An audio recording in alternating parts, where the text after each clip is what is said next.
Now the transmission is flipped over, and this little part here with the bumps on it, that's where your gear shifter in your car attaches when you change your gears.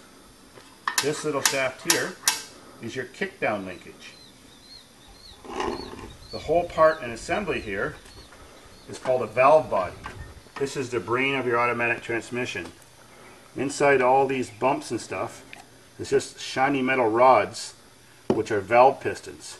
There's one here, one here. You can see some of them in those holes a little bit.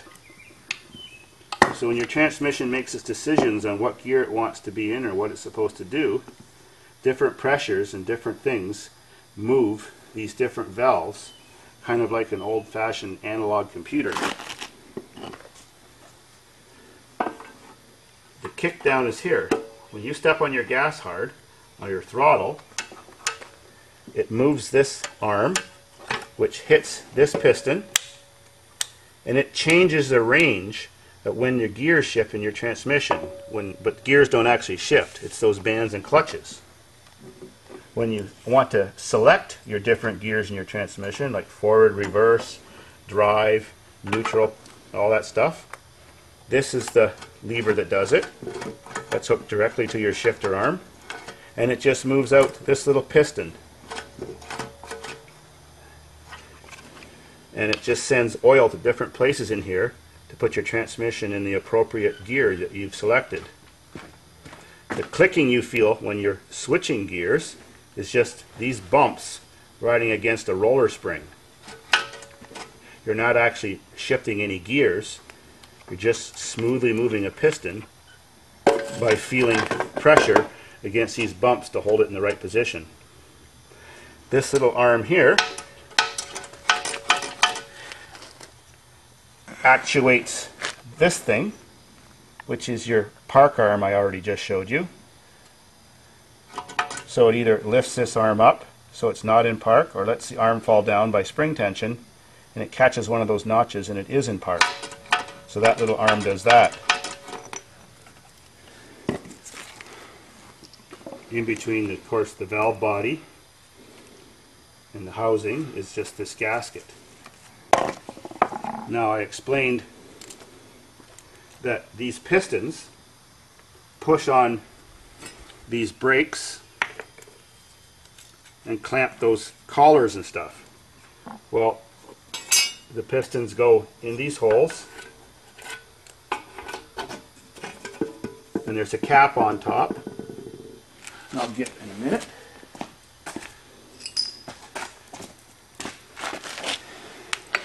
And the cap is held on just by a C-clip, and oil flows in on between the cap, and it pushes the piston down, and that pin clamps one of these brakes. And of course, there's the other one. Well, when fluid flows in there, it can cause the brake to clamp really quickly and make your transmission jerk like it's got a shift kit in it. A hard shift. Well, to make smoother shifts, we have a shift dampening plunger. It's just like a little idler piston.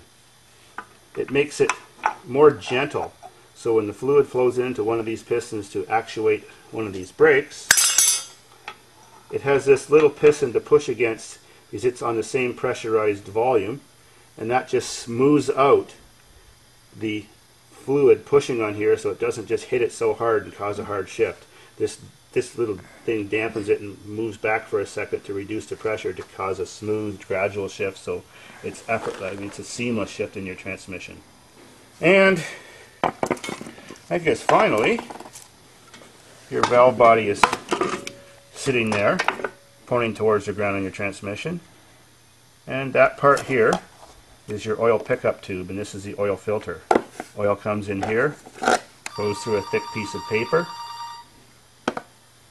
and is always filtered while the transmission is continuously sucking up the fluid. Okay. And as always, a phone call.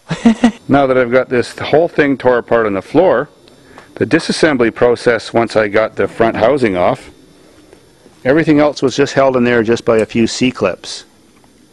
The reason you check your oil on your transmission while it's running is because it has to fill up the torque converter to show the right level in your case, in the oil pan. If you have your engine not running, then half of the oil from the torque converter runs into the transmission pan, and then the level goes up. Have a transmission in your car that's not working at all. Every gear you select, the car doesn't move. It acts like there's no transmission. Well, the first thing you want to check is the fluid level. If it still has fluid in it, check it once while it's running and once while it's not running. If the level is the same, then the most common problem that's happened is the pump shaft. That is, this skinny shaft has broken, or the teeth have stripped off, so the transmission is not sucking up the oil. This is a common problem for mid-1990s Cavaliers and Sunbirds and stuff like that.